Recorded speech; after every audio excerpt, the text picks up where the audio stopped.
We back in here, baby. Thanks for tuning in.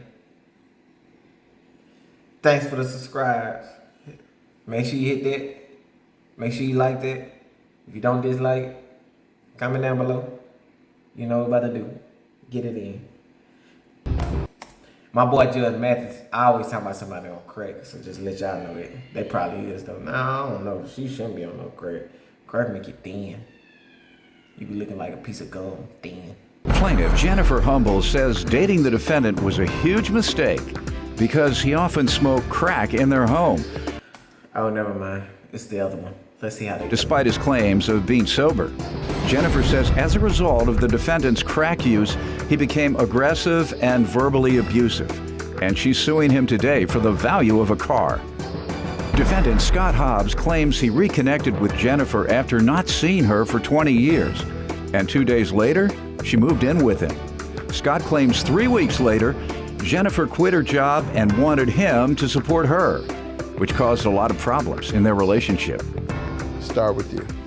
I'm here today because They come here today because they toxic as fuck. They very toxic together.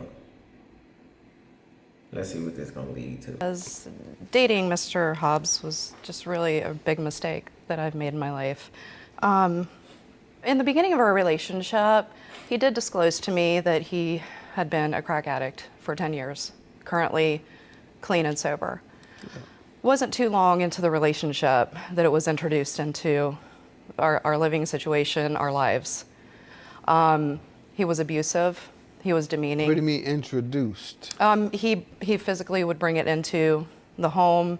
He And would do what with it? He would smoke it. All right then, I'm he sorry. became a crackhead again. Okay. See, when you put it so nice. He said, okay. He became a crackhead again. He loved it. Man. Nice, people don't know what you're talking about. I'm sorry, Your Honor. I was about to feel sorry for him, and he probably smoking now. No, sir. You're not smoking anymore. No, when you sir. stop? Hey, he really like Freddy Krueger. You know what I'm talking about? The real Freddy Krueger. It's been a few years. And I feel sorry if you relapsed. If you've been addicted in the past and you recovered and you've done your best and you've relapsed, I feel sorry for you. It's the folks that come in here that just still smoking and won't stop. Yeah, man. People don't know that stuff real, man. That addiction to that crack, meth, fentanyl, you know, the promethazine, codeine, whatever you want to call it, syrup. All that stuff is a real addiction, man. You know? And if you need help, go to the meetings, man. If you gotta go to rehab, go to rehab. Do whatever you gotta do, because your family wants you there. Your family wants you there, man. Fuck all that other stuff. I ain't saying it's easy, but I'm saying try to do the best you can. Whatever kind of steps you gotta take it. I don't have understand any that, Your pity Honor. for him. I do understand that, Your Honor. I understand addiction also has relapse involved. The problem with the relationship is it became, I think the usage caused a lot of trust issues, lying, disappearing for hours at a time. Only hours? Hours. It Oh, was well, he hours. didn't relapse that bad. It was hours. How long is it? Days. Days. There you go. You missing for days. Yeah, he wasn't that bad. That might have been weed. Weed, you just smoking, you might fall asleep for a couple hours. Then you get up and go home. Yeah. Stop by a gas station, get you some candy and some snacks. That boy know too much about it, boy. Master should be over there smoking them blunts. Hey, Judge Mathis need to get his own one. Tell me, this ain't crack. That pack. I got you. I got you a real one, boy. They gonna make one for you now. Go ahead, man. I just feel like all the deception led to a complete breakdown in the relationship. Ultimately, there was a lot of verbal abuse. He would kick me out of the apartment, let me back in the next day. Really? Yes. Set my stuff physically outside. I would move out and be allowed to come back the next day. Did you ever go to the authorities on him? I did call the police one time during a violent episode. He was Basically, physically violent towards you? No, not towards me. I felt like eventually would lead to that, punching walls, throwing things, destroying my property. Okay. Nothing funny about that, sir. Did any of that happen? Let me hear from you. Some of that is true. As far as putting her out, when you run into someone after 20 years of not seeing them, but maybe here and there, and you start a relationship with them, and approximately 2 days after you start talking to them, they move into your home. 3 weeks beyond that, they quit their job of 3 years and start wanting to live off of you. That puts a strain on a relationship. I ain't gonna say he became a crackhead again off of it, but I say that surely did help. I think that helped. I think you put him back on that train, on that crack train. That's what it looked like to me. Look at all them women over there looking. Like, yeah, you did it, baby. You did that. Anyway, let's keep going. So, but no, Why'd I was you never let her move in 2 days after seeing? Yeah, she had no place to go. Where she was staying before I ran into her, once that person found out she was dating someone, he told her to get out. Dating someone as in you? Yeah. But there was never any physical violence. And I will admit that I did have a bad temper sometimes, but I take care of 3 children that I pay child support on every week. Plus I pay my bills. I can't take on another human being. Dependent. That's right. Absolutely not. Okay. And for someone to have a job that was a good job and just quit it. Did you quit your job? Your Honor, I did not quit. I had medical issues. When I did run back into Mr. Hobbs, I ain't gonna say things that's gonna spring up, but damn, 3 weeks you like, oh, I'm here. Let me just stop. Oh, I got some stuff going on. You had some stuff going on before then too. after so long, I was on medical leave from that current job. Ultimately, I did relinquish that job. Why? I was. Relinquish. I'm sorry. I'm sorry. I relinquish that job. That's probably the wrong word, Your Honor. But I like the way you at least try and speak. I did.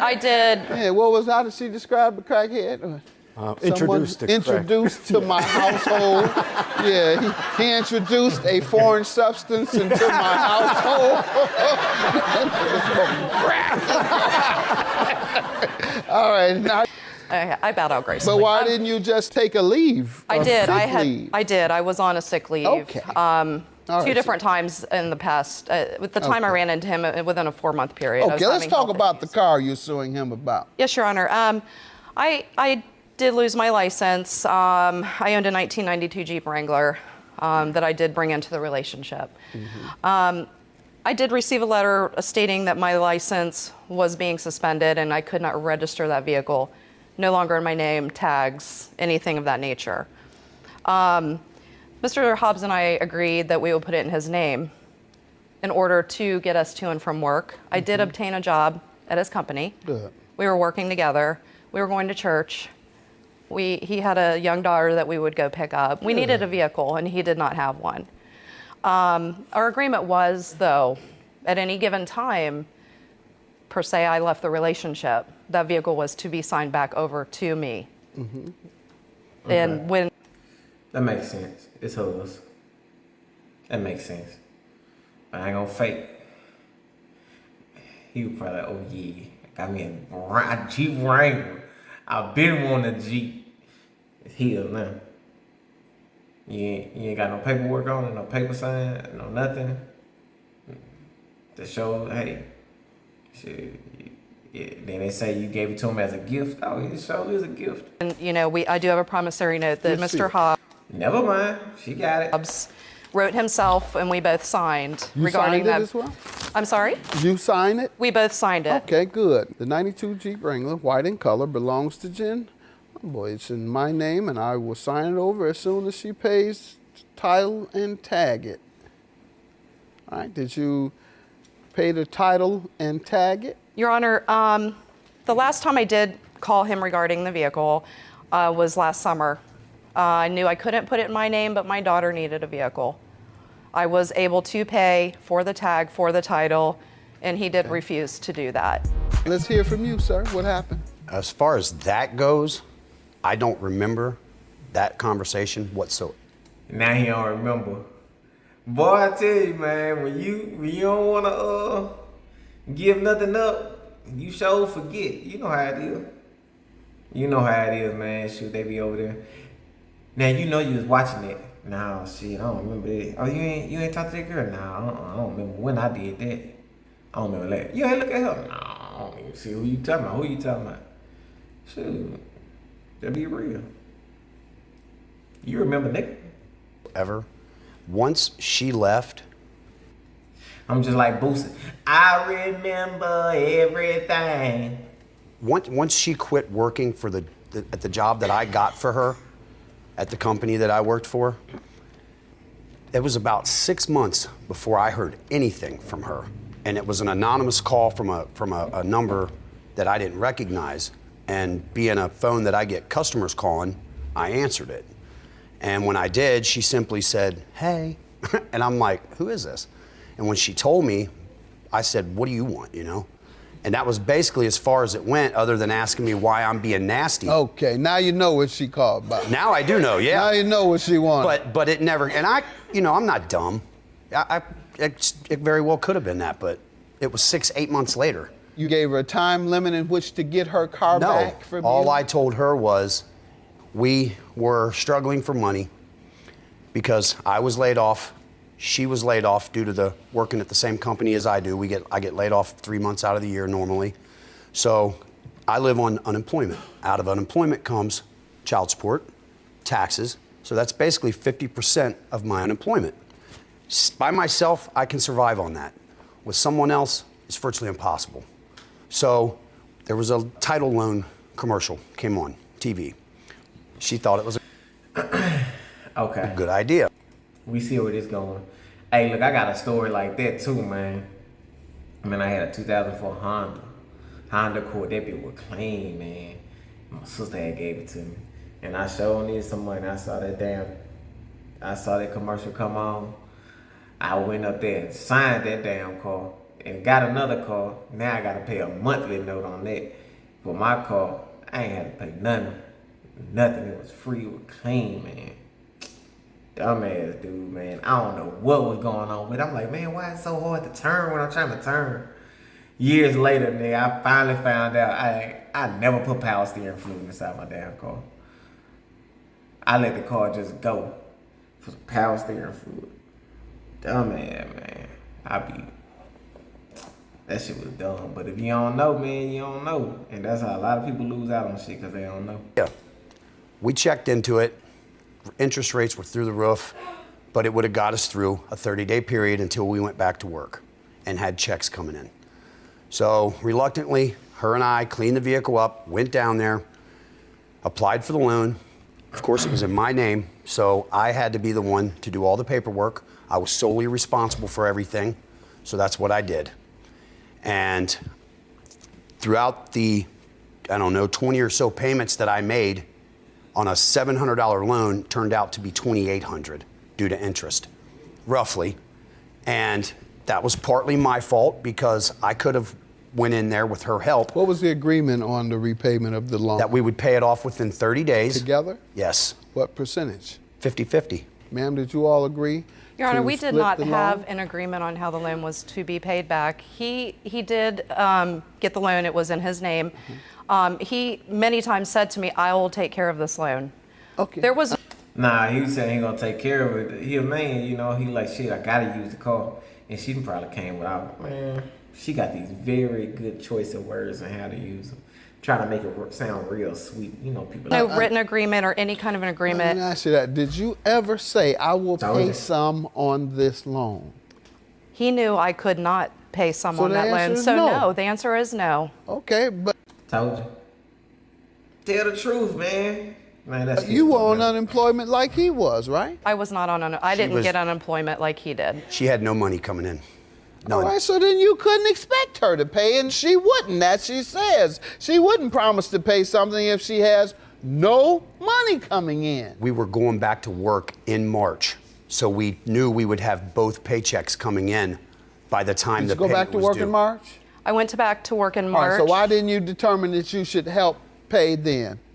I ended up not staying at that job, but maybe 2 more months after that. But you know when you started that you would have money. Why didn't you believe that you should pay when you started? It wasn't that I didn't believe. He always told me he would take care of the loan. Okay, and who kept the car? He did. You used it 100%? Yes. Nope.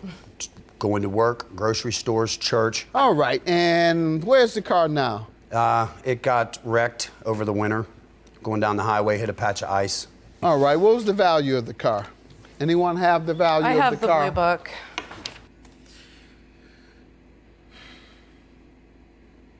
I ain't gonna fake. I don't like how she used her words. You know what I'm saying? Like, she used the words to try to make things light or to make things not fall on her. You know? He kind of seemed like he just tried to get straight to the point, and that's it. Man, honestly, he made all the payments on that car. Shit, it's his car. It's his car now. I take shit, my car. Debo. Blue buck 2941. Divide that in two. Ma'am, I do believe that you shared the use of the car. Therefore, I'm going to grant you half of the car. $14.70 is your Your Honor, judgment, ma'am. Yes. I just make one point, please. Yes. For him to say that he got me to and from in the vehicle, I had to get my own way to work.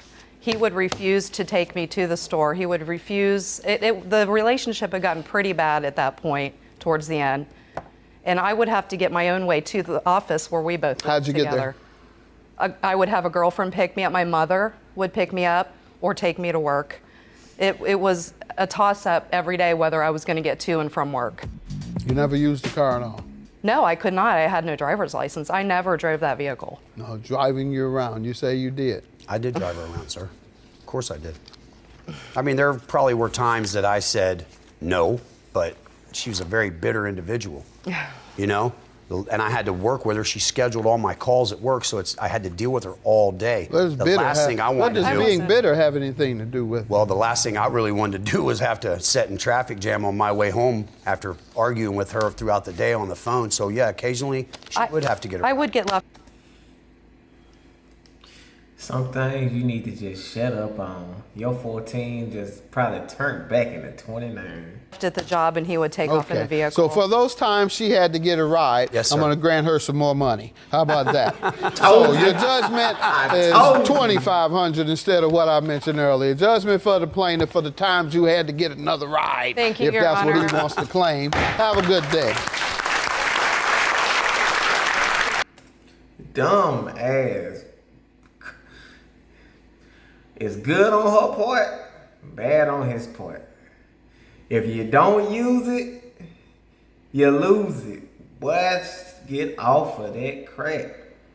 And if you've been off, that's good, but you gotta get back in them books. Because obviously, she uses the dictionary. And that's my take on it.